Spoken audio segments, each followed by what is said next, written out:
Muito boa noite.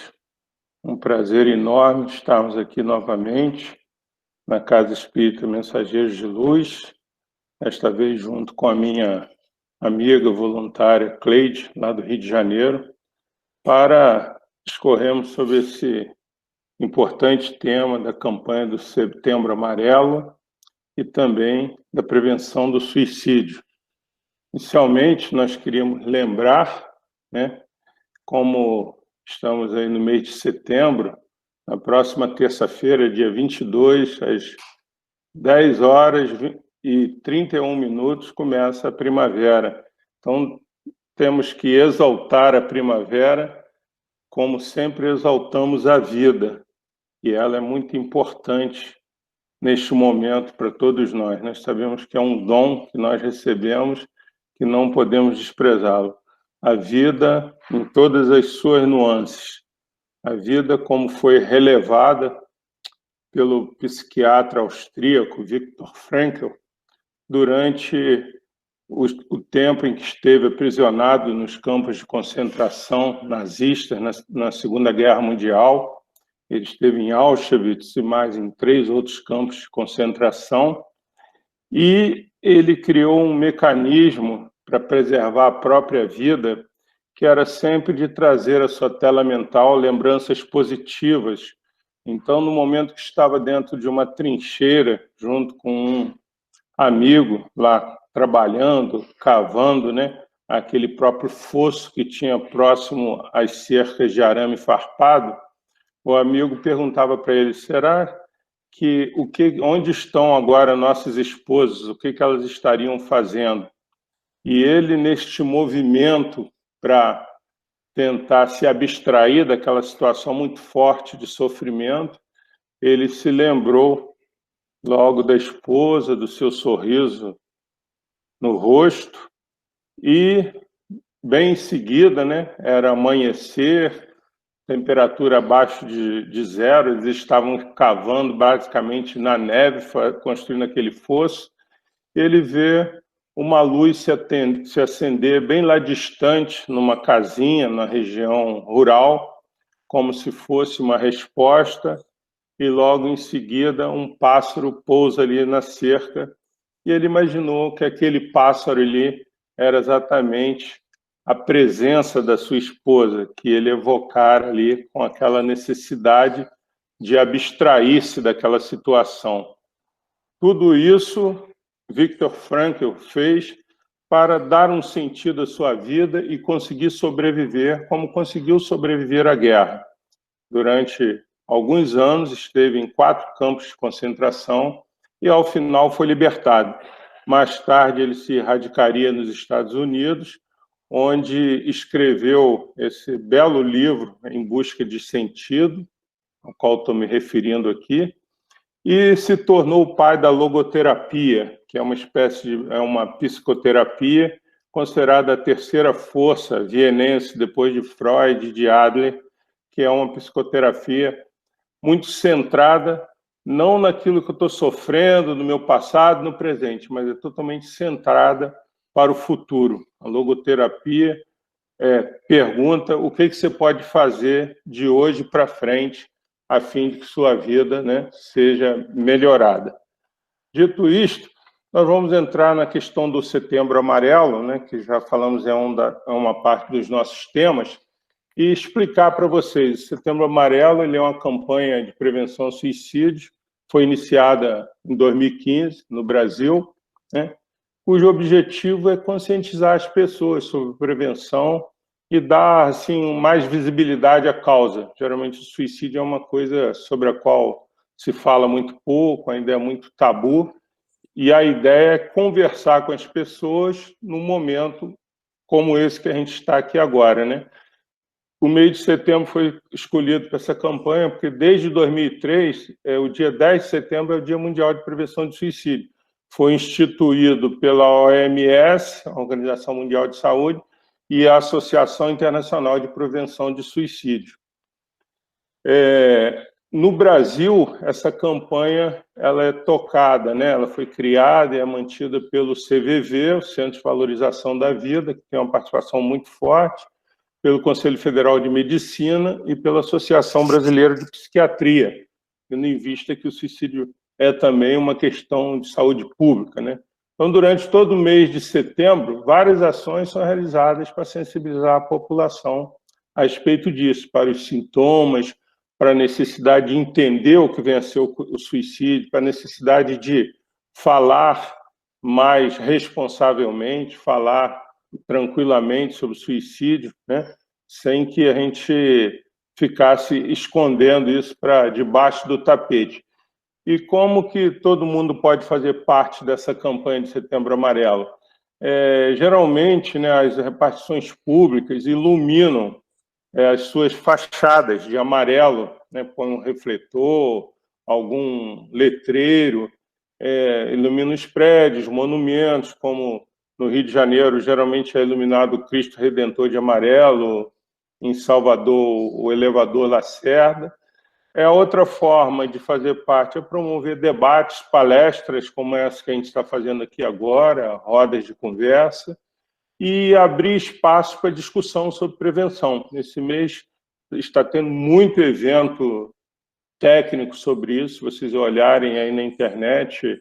Eu até hoje é dia 20, eu já participei pelo menos de uns 6 ou 8 eventos sobre prevenção de suicídio, aí, todos eles, né, pela internet, que acabou sendo a única forma da gente participar. Oferecer apoio, né, também, essa é uma coisa bastante importante, porque todos nós precisamos desse apoio aí. E aí a gente gostaria de explicar mais, né, entender o que é o suicídio, porque se nós não entendemos, a gente não consegue trabalhar em prol dessa causa, né? O suicídio pode ser definido como um ato realizado pelo próprio indivíduo, cuja intenção seja a morte, de forma consciente e intencional, usando um meio que acredita ser letal. A gente costuma repetir, muita gente fala isso, que apesar dessa intenção de morte, dessa tentativa de usar um meio letal, a gente sabe que pela aquela pulsão de vida que todos nós temos, pelo aquele lado mais positivo, o que a pessoa quer, na verdade, é matar o sofrimento. Ela não quer matar o corpo, ela quer matar o sofrimento, por ser chega num estágio de angústia, de dificuldade, onde esse sofrimento se torna insuportável. E um dos focos principais do CVV, que é a questão da gente estar falando sobre isso, a maioria das pessoas que cometem suicídio, elas não falaram, não pelo menos deliberadamente. Ninguém tem notícia que ela chegou na véspera e conversou com alguém. Então, o suicídio é também um ato de comunicação. Na verdade, é um ato drástico, porque a pessoa se sente sozinha, se sente abandonada, ela não conseguiu se comunicar, ela não teve aquele apoio que a gente falou anteriormente ali, para que alguém conversasse com ela, perguntasse como é que você está, o que está vendo, se está diferente. Então, ela vai para esse ato de comunicação, que é um ato finalístico já, que às vezes ela quer também, de certa forma, comunicar sua tristeza através daquilo, né? Aquele ato é um ato bem significativo para quem se suicida. Então, quem se mata, na realidade, tenta se livrar da dor, do sofrimento, que de tão imenso parece insuportável. Essa é a tendência desse ato de suicídio. Durante muito tempo, ele foi assim, tipo um grande pecado, um tabu, talvez o pior deles. Por isso que as pessoas ainda têm muita vergonha de falar sobre o assunto, como no Brasil ainda se fala pouco, por exemplo, sobre incesto, se fala um pouco sobre a questão de gêneros, que é muito limitada, as pessoas ainda têm muito preconceito. E esse preconceito, como ocorreu naquela época, por exemplo, da AIDS, né, no início da AIDS, ele tende a atrapalhar muito, porque na medida que a sociedade não conversa, não fala, ela não fica sabendo e não descobre os meios que existem para se proteger, né, os meios que existem à disposição. Por isso, a ideia é realmente derrubar um pouco esse tabu, o que, graças a Deus, nos últimos anos vem acontecendo no Brasil, né? Por quê?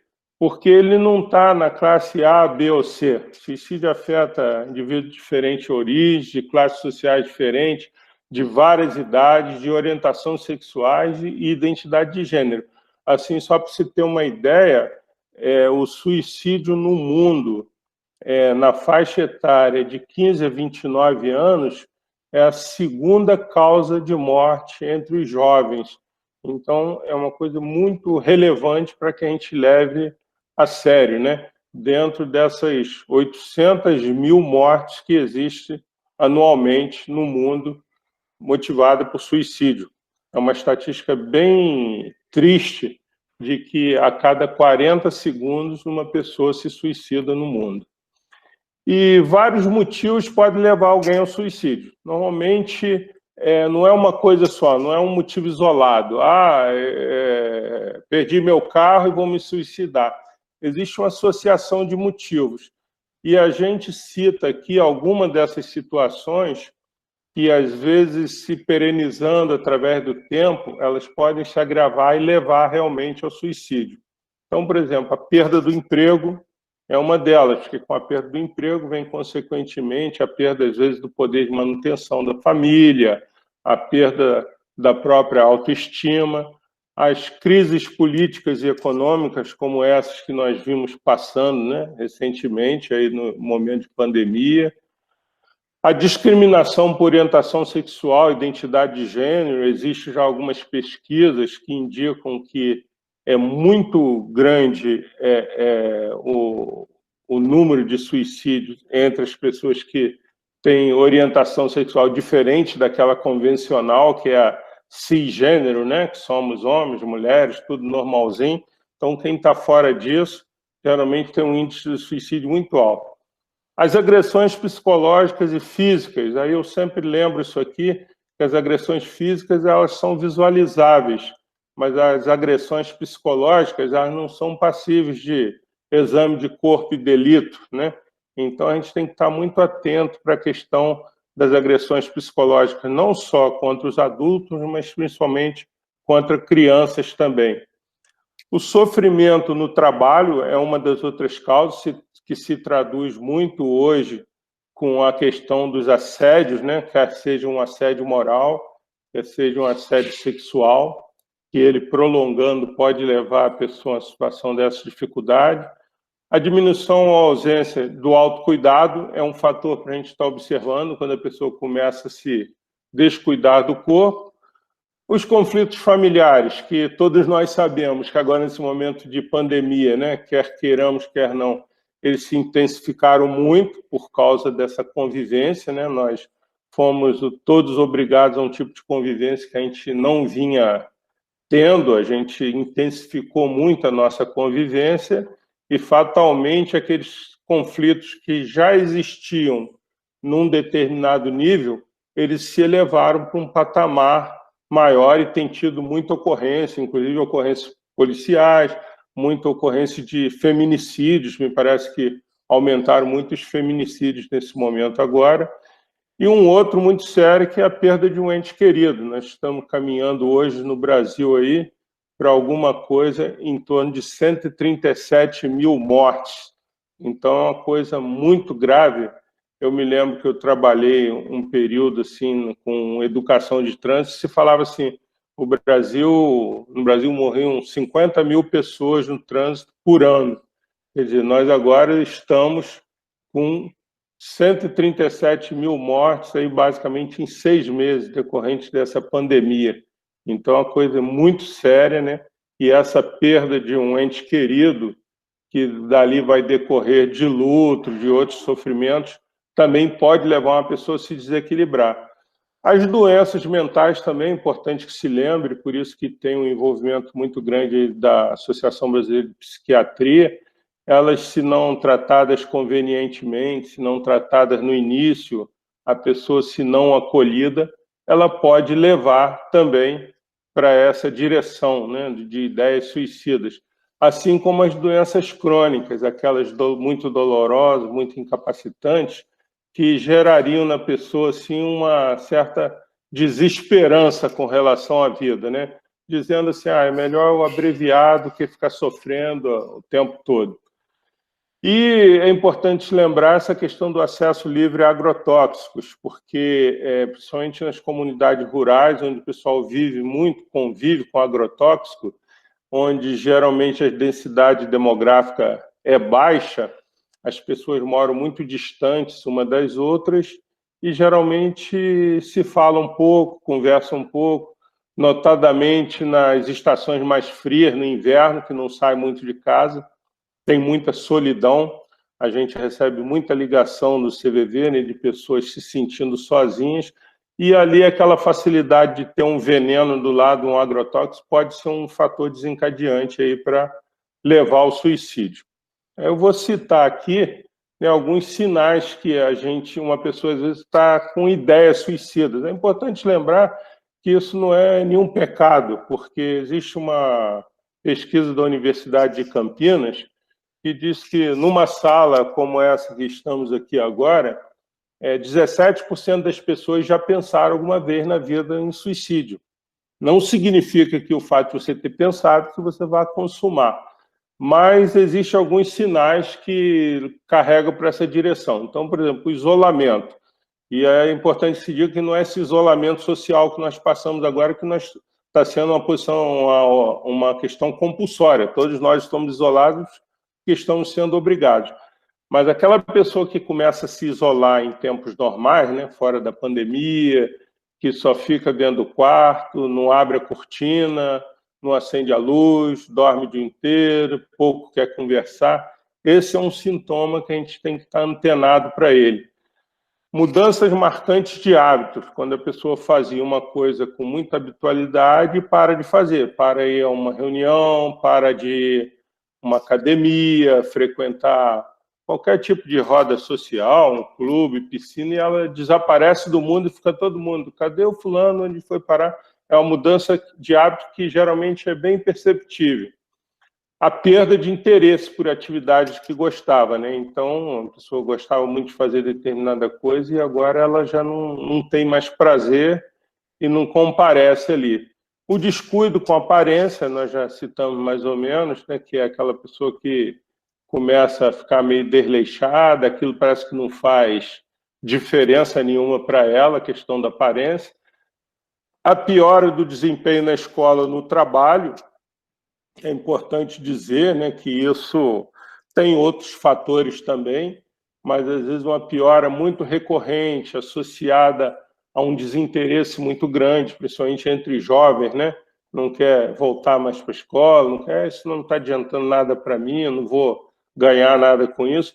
Ou no trabalho também, quando a pessoa começa a faltar ao trabalho, por exemplo, reiteradamente, começa a se desinteressar, começa a se isolar, não conversar muito nos ambientes de trabalho. Então, essa piora, esse desempenho, ela pode indicar algum problema. E as alterações no sono e no apetite, que também eu diria que são alterações recorrentes, né? Não alterações aí dessas que todos nós, de uma forma ou de outra, temos sofrido nos dias de hoje, né? Hoje em dia, com a questão de pandemia, muita gente perde o sono, principalmente no início, eu acho que a gente teve que fazer uma certa adaptação, agora já estamos mais adaptados a essa convivência. Mas essa alteração assim recorrente em tempos normais, da pessoa que, não consigo mais dormir, eu tento, não durmo, e não tenho vontade de comer, não tenho apetite, isso temos que estar bastante ligado com esses comportamentos. E aí existem frases, né, que podem indicar que essa pessoa que a gente está observando, que ela precisa de ajuda. São frases soltas que no dia a dia elas poderiam passar até despercebidas para a gente, mas se a gente ligar lá a nossa antena, você vai ver uma pessoa dizer assim, por exemplo, eu preferia estar morto, porque isso aqui está muito complicado, a vida está muito difícil de levar, ou então eu quero desaparecer. É uma coisa bem simples, mas a pessoa não, eu queria desaparecer porque não está dando, nada dá certo na minha vida, não estou conseguindo, tudo que eu faço dá errado, então era melhor desaparecer, ou então eu vou desaparecer. Isso é um indicativo muito forte de que a pessoa pode estar militando para essa onda mental da ideia suicida, né? Vou deixar vocês em paz. Aquele que, às vezes, por um motivo ou outro, ele acha que pode estar incomodando, né? Vamos dizer assim, anciões de idade muito avançada que estão vivendo com a família e que, às vezes, ele pode se sentir assim. Às vezes, as pessoas nem acham isso em relação a ele, mas ele mesmo pode achar que ele está incomodando. Então, fala, vou deixar vocês em paz. Ou então, essa aqui, eu queria dormir, poder dormir e nunca mais acordar. Isso é muito sintomático, porque dormir e não acordar nunca mais é a mesma coisa que morrer. Ou então, assim, é inútil tentar fazer algo para mudar, só quero me matar. Esse tipo de frase a gente escuta muito no CVV. É importante, né, nas nossas recepções de ligação do 188, é importante dizer isso, que o nosso trabalho de prevenção ele é muito relevante, não no sentido que todo dia liga uma pessoa lá que diz que está com um revólver na cabeça. Não, não é isso. Essas situações ocorrem, mas são situações assim, mais de exceção. Na maioria das vezes, as pessoas que ligam para a gente, elas estão se sentindo solitárias, elas estão desoladas, elas estão desempregadas, estão com um problema familiar, ou o cônjuge abandonou, está sozinha, está tendo que cuidar de filho, dar conta de uma nova realidade que ela não tinha enfrentado ainda. Mas isso agravado, isso sem um apoio, sem uma pessoa para ouvir, isso pode levar realmente a essa condição de suicídio. Então, o que a gente deve fazer? Nesse caso aqui, é preciso perder o medo de se aproximar dessas pessoas e oferecer ajuda. Então, aquele famoso, tem algo que eu posso fazer para te ajudar? E se você pergunta, a pessoa pode sentir uma abertura para desabafar. Porque se você não tem essa percepção, às vezes a pessoa é muito fechada, é muito introspectiva, e ela dificilmente iria, por iniciativa dela, conversar com você. Mas se você dá uma dica, ela pode sim. É importante que isso seja feito num ambiente tranquilo, com discrição, né? Ter nessa hora alguém para conversar faz muita diferença, a gente escuta muito isso, você passa meia hora, 40 minutos com uma pessoa no telefone e ao final ela te agradece muito e fala que fez muita diferença na vida dela você tê-la ouvido, né? E conforme eu te falei, tem que ser um local apropriado, um local discreto para que você possa fazer essa conversa de forma bastante reservada, né? Nesse meio caminho, incentivar essa pessoa a procurar ajuda de profissionais de saúde mental, de emergência, ou algum serviço público, porque existem vários segmentos de serviço público e nós não prestamos esse tipo de ajuda de trabalho no CVV. Então, ou nós, às vezes, falamos, podemos incentivar isso por telefone, se for o caso, se a pessoa achar que precisa, mas principalmente no âmbito mais pessoal, no âmbito particular, a gente poderia fazer isso. Oferecer para acompanhar essa pessoa, porque se você percebe que ela não está muito equilibrada, que ela tem uma tendência a sair da linha ali, sair do trilho, então seria interessante você se oferecer para ir junto com ela nesse atendimento. E ficar em contato para acompanhar como a pessoa está passando e o que está fazendo, porque se a pessoa estava mais ou menos nessa vibe aí negativa, é muito importante você estar ligando para ela, passando uma mensagem, passando um WhatsApp, fazendo a conexão por vídeo. As comunicações estão muito fáceis hoje para a gente poder fazer tudo isso, né? Então, isso tudo redunda aí naquilo que a gente chama que é a prevenção. A prevenção é a coisa mais importante que tem, falar sobre o assunto, tomar todas as medidas para evitar que se chegue àquele lugar, aquela reta final do suicídio, né? E a primeira medida preventiva é a educação. Por isso que a gente tem que perder o medo de falar sobre o assunto, tem que esclarecer, conscientizar, estimular esse diálogo, levar para as associações de moradores, associações de classe, para as ONGs, para as escolas, para as universidades, colocar esse tema sobre a mesa de forma que ele saia dessa condição de tabu, né? Saber também na prevenção, reconhecer esses sinais de alerta pode ser o passo mais importante, são aqueles sinais que eu citei anteriormente, a gente ter uma ideia de como reconhecer a existência desses sinais nas pessoas, né? Então, uma pessoa em sofrimento pode dar esses sinais e eles devem chamar a atenção de seus familiares e amigos próximos, sobretudo se muitos desses sinais se manifestarem ao mesmo tempo, aquilo que eu comentava. Às vezes são sinais desses aí associados que podem levar lá para uma ideia suicida e até o cometimento do ato. Eu queria lembrar que nós do CVV somos hoje, nesses atendimentos de 188, cerca de 4.000 voluntários no Brasil todo, espalhados em mais de 100 postos, e prestamos esse apoio emocional, basicamente na área da prevenção do suicídio. Existe um movimento hoje muito forte, se trabalhar com a pós-venção, né, que é o atendimento após a tentativa do suicídio, não só da pessoa que tentou, como dos familiares, mas esse assunto a minha parceira Cleide vai falar aí para vocês aqui em seguida. Então eu fico por aqui, terminando esse primeiro tempo aqui, e nós vamos para o segundo tempo da nossa fala. Ok, gente? Cleide, é com você. Eu agora vou explicar as modalidades, né, do CVV, que é o Centro de Valorização da Vida. Então, a gente tem alguns canais, isso vai variar de pessoa para pessoa, do seu perfil, do que você se sente bem, de como você é, para você achar o canal que você tem mais confiança e tem mais, se identifica mais, para você poder ter essa conversa e se abrir, né? Então, está escrito aqui, há diversos canais disponíveis, em qualquer forma de contato, CVV, quem precisa de ajuda é atendido por um voluntário, qualquer pessoa pode ligar para o CVV, ir ao CVV, acessar, tá? Por chat também, vou explicar direitinho, qualquer pessoa, não necessariamente a pessoa que está em depressão ou a pessoa que está pensando em suicídio.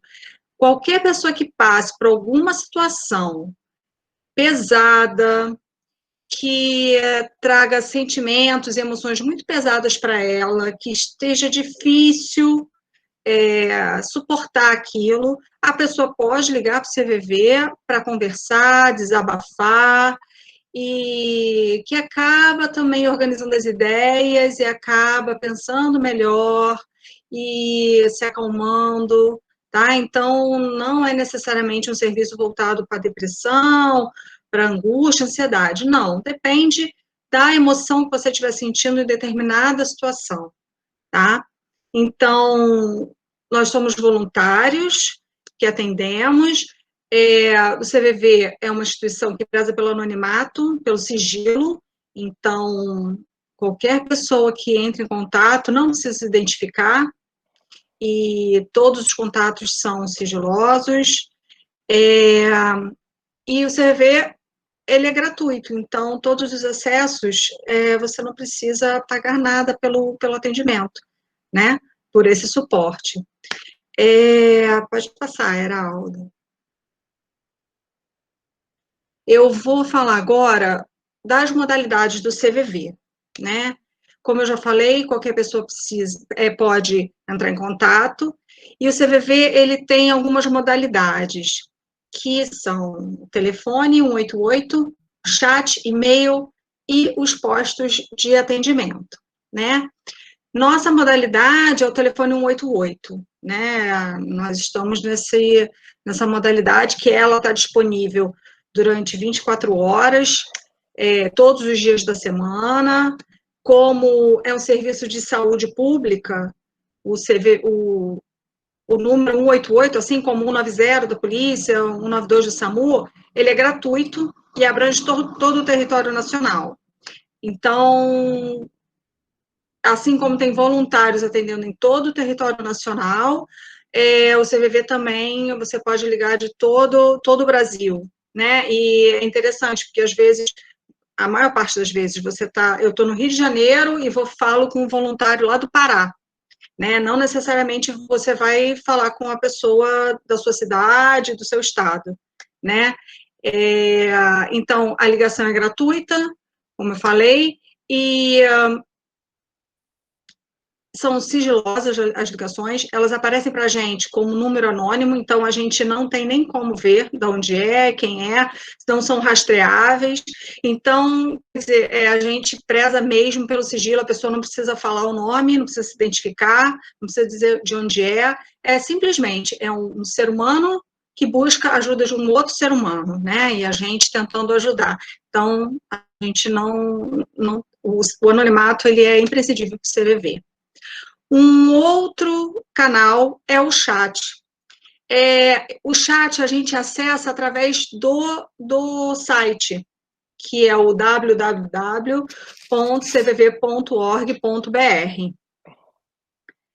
Através desse site, você também consegue o link para ligar. Se você, pelo celular, se você entrar no site, tem lá 188. Quando você acessa o site, tem 4 quadradinhos. 188, chat, e-mail e endereços, que são os postos, né? O chat, a pessoa acessa, entra no site e clica nesse quadradinho do chat. Aí, automaticamente, vai aparecer a página explicando os horários do chat, que é diferente, que o 188 é 24 horas por dia. No chat, tem o horário de atendimento, mas também bem amplo, e tem já um linkzinho para a pessoa, quando clica, já começa a teclar com um outro voluntário, né? Então, é uma conversa online que você conversa só teclando. Isso é muito interessante, essa modalidade, para aquelas pessoas que têm vergonha, são tímidas, que não conseguem se abrir, que não conseguem se expressar verbalmente, ou então, que estão numa casa com muito movimento e que têm vergonha de falar, que não podem falar com as pessoas perto. Então, elas teclam e o voluntário dá o suporte de volta, respondendo, tendo essa conversa amigável com ela. Os adolescentes também, que hoje em dia não falam no telefone, só teclam. Então, essa modalidade é muito usada pelos adolescentes, por jovens, né, que preferem teclar e que têm essa dificuldade de se expressar verbalmente, né? Então, essa modalidade é muito interessante para esses casos, né? Uma outra modalidade, passa por favor, Heraldo, são os postos de atendimento. Então, quando você entra no site, aparece lá o quadradinho endereços. Nessa modalidade, a pessoa pode ir direto ao posto para falar com o voluntário, e a conversa vai ser sigilosa. A pessoa pode mandar uma carta também, se não quiser ir, ou só quer desabafar e não sabe como fazer, pode mandar uma carta desabafando, e o voluntário do posto vai mandar uma carta de volta. Isso aí antigamente era mais comum, né? Porque hoje em dia, com a tecnologia, isso aí já reduziu um pouquinho mais. E os voluntários dos postos também atendem pelo telefone 188, tá? Então, nesse momento da pandemia, os postos estão fechados por causa do distanciamento, isolamento, né? Então, os postos estão fechados. Mas os voluntários dos postos estão também atendendo pelo 188. Nós estamos atendendo nas nossas casas, né? Então, nada ficou, não houve um vazio, né? Pelo contrário, acho que com a tecnologia disponibilizou o atendimento para mais pessoas, e mais pessoas chegaram para ajudar, né? Deu um acesso, assim, para a gente poder ajudar da própria casa, né? O outro canal é o e-mail, que a pessoa conversa por e-mail com o voluntário. Você entra lá no site, tem o quadradinho lá, e-mail. Você clica e aparece a descrição do serviço, e no e-mail já aparece um campo para mensagem. Então, você clica, escreve a sua mensagem e envia. Esse serviço não é online, então você envia a mensagem e depois você vai receber na sua caixa de e-mails a resposta de um voluntário, né?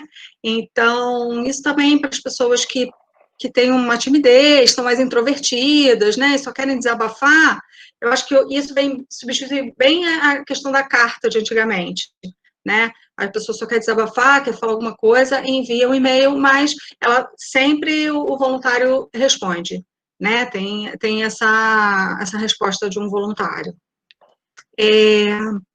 Essas 4 modalidades que eu falei, elas são muito facilmente acessadas pelo site, né?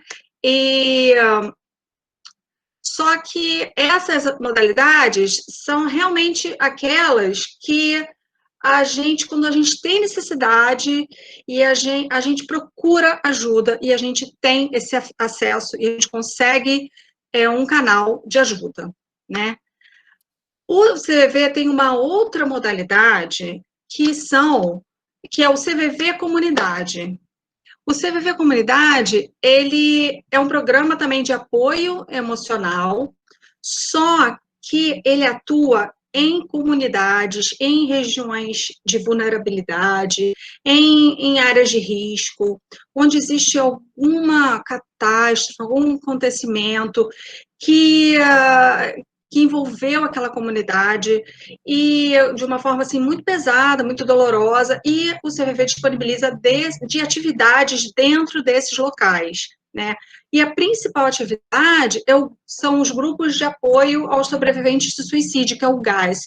Esses grupos de apoio, esses grupos são destinados às pessoas próximas daquelas que cometeram suicídio, os parentes, amigos, né, os familiares de quem se suicidou, ou aquelas pessoas que fizeram a tentativa e, graças a Deus, não tiveram resultado, né? Então, essas pessoas procuram esses grupos, formam-se esses grupos, tipo um AA, um NA, né, que forma esse grupo, essa rede de apoio para essas pessoas, levando um suporte emocional, ajudando no fortalecimento das suas emoções, né, a devolver a força para a vida e ajudando essas pessoas que já passaram por essa situação, tá?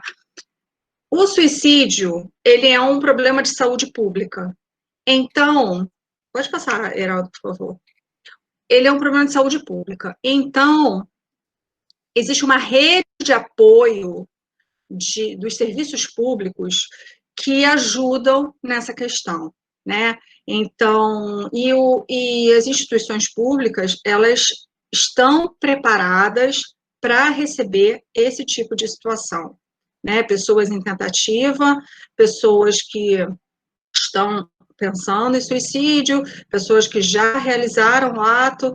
Então, é muito importante entender que o CVV, ele é aquele apoio emocional, mas o atendimento em si é realizado pelas instituições, né? Então, o CAPS é o Centro de Atenção Psicossocial, onde tem psiquiatra, psicólogo que pode dar esse suporte, né, psicológico para a pessoa, orientar a pessoa da melhor forma possível.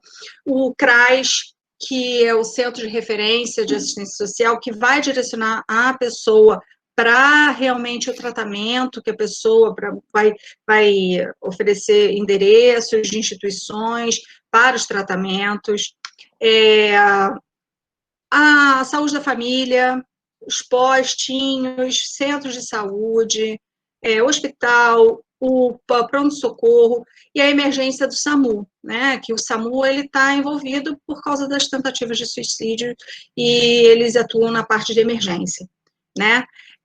Então, existe uma rede de apoio que um ajuda o outro e tudo voltado para ajuda às pessoas nessa questão, que é uma questão assim de saúde pública e que a cada dia mais a gente vê aumentando e a gente precisa tanto de ajuda, né, de suporte nesses casos.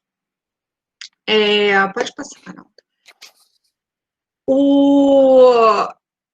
O CVV, ele é uma instituição filantrópica, né? Então, ele oferece o apoio emocional, o tratamento é gratuito, né? E é como eu falei antes, acho que está repetindo esse slide, né? Então, Ele é realizado por voluntários, né? Os voluntários, eles são desde o atendimento até a direção, todos os funcionários do CVV são voluntários, né? Então, é uma instituição filantrópica que ela é mantida por meio de doações feitas pelos voluntários e pela comunidade também. Se a pessoa quiser entrar no site do CVV, tem lá, colabore, mas é uma instituição filantrópica, né? E o atendimento é totalmente gratuito. Pode passar. A missão principal do CVV é a valorização da vida, né? É o que a gente preza, é a missão do CVV. Por conseguinte, a gente acaba ajudando na prevenção do suicídio, mas o principal é valorizar a vida, né? E os valores do CVV, existem vários valores, assim, né? Disponibilidade, propósito de vida, mas o maior, o que a gente preza mais, é a confiança na tendência construtiva da natureza humana. O que é isso? Nós acreditamos que cada um de nós temos uma força interna que deseja viver, né? Uma força de vida. Então, a gente acredita nessa força de cada um. Mesmo a pessoa pensando no suicídio, ela não está querendo morrer, ela está querendo acabar com o problema, né? Então, ela tem dentro dela uma força que faz com que ela volte atrás, né? Isso aí é muito curioso, tem uma curiosidade, assim, que muitas pessoas, quando vão se matar, elas buscam na internet as formas de suicídio, né? Elas pesquisam como vão fazer, porque não é uma coisa assim simples, né? Então, como elas vão se matar? Então, elas vão no Google, né, que é o site mais procurado, né, o mais popular, vão no Google e colocam lá, formas de me matar, formas de morrer. E é muito interessante, porque quando você busca no Google tudo relacionado ao suicídio, você digita suicídio, formas de matar, formas de morrer, primeira imagem que vem é uma imagem 188. Aparece na tela, primeira, um quadrado bem grande, 188. Encontre ajuda, Centro de Valorização da Vida. Aí vem o 188, vem o chat, o site, que é um acesso à ajuda naquela hora. Né? A pessoa não estava buscando por aquilo, mas surge aquilo. E aquilo, muitas vezes, desperta aquela força que a gente acredita, que tem na pessoa, aquela força de viver, aquela fé na vida. A pessoa olha aquilo e desiste da busca. E muita gente acaba ligando. Olha, eu estava buscando na internet, estava pesquisando como eu ia me matar, e apareceu esse número aí, 188, eu queria saber o que que é. Né? Então, é nisso que a gente acredita, né? Na fé que a pessoa tem na própria vida, né? Pode passar, por favor, Aldo.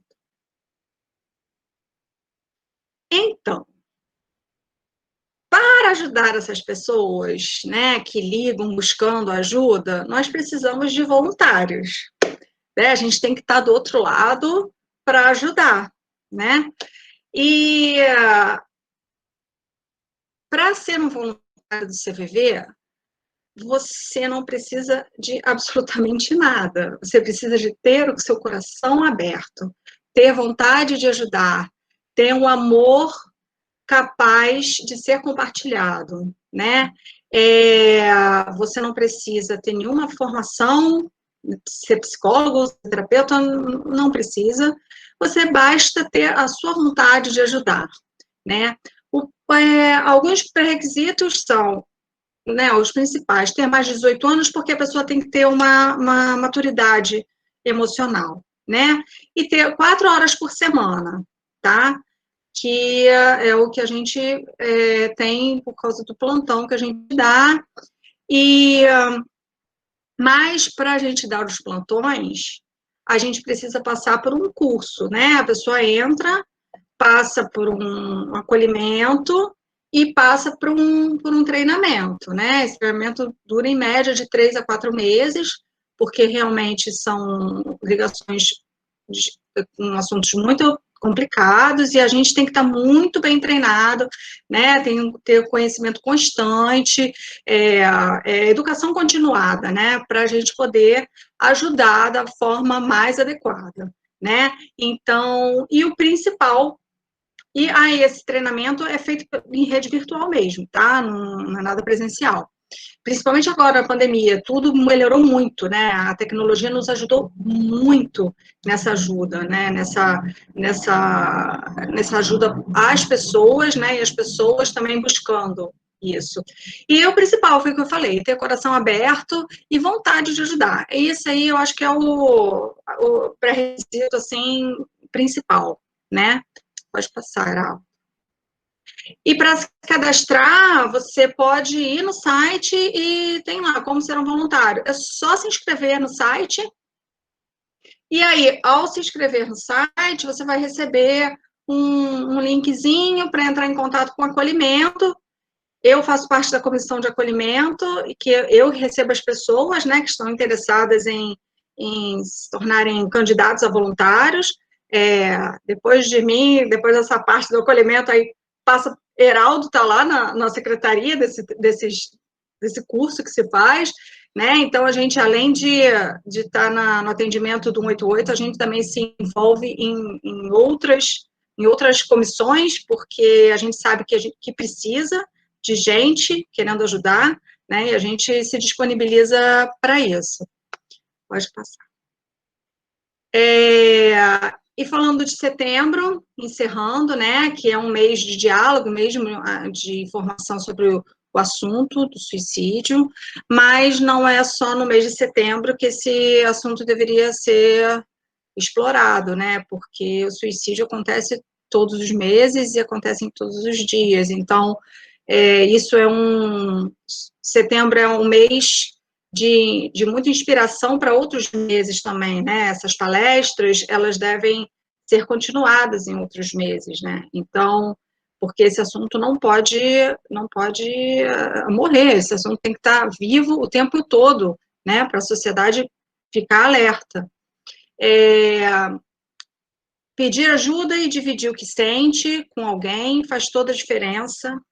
Se você não tem com quem conversar, ligue para o 188, ou entra no site para saber mais, e no site tem o que eu falei, tem os 4 canais, tem as explicações de cada canal, né, tem como ser voluntário, tem todas as informações no site cvv.org.br, né, e para finalizar, assim,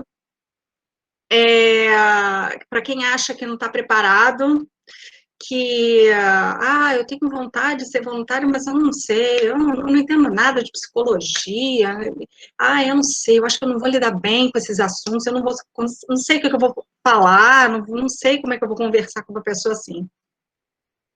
Eu digo assim, se a gente está vivo, a gente está em missão, né? Isso aí eu escutei até do André Trigueiro falando, se a gente está vivo, a gente está em missão, né? E um dos preceitos do CVV, que é uma frase que me toca muito, quando o trabalhador está pronto, o serviço aparece, né?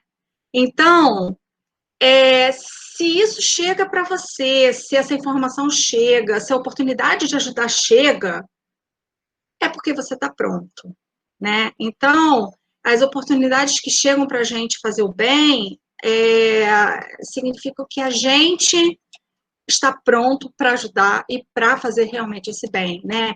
Então, que essa palestra que a gente deu, assim, tenha tocado o coração de cada um de vocês e a ponto de vocês sentirem, eu estou pronto para ajudar, eu estou pronto para fazer esse bem e para entrar nessa missão com eles, tá? Eu agradeço a oportunidade de estar aqui com vocês, agradeço ao Heraldo por ter dividido aí o horário comigo, e pode falar, Heraldo, agora é você. Não, queria só agradecer também o Daír, aos amigos aí da Casa Espírita Cristã, Mensageiros da Luz, né? E dizer que a gente está disponível aí, não só aqui agora, mas como às 24 horas e no 188. Se não derem sorte de encontrar eu ou a Cleide entre os 4.000 voluntários, vão encontrar uma pessoa que vão atender vocês com muito carinho. Muito obrigado.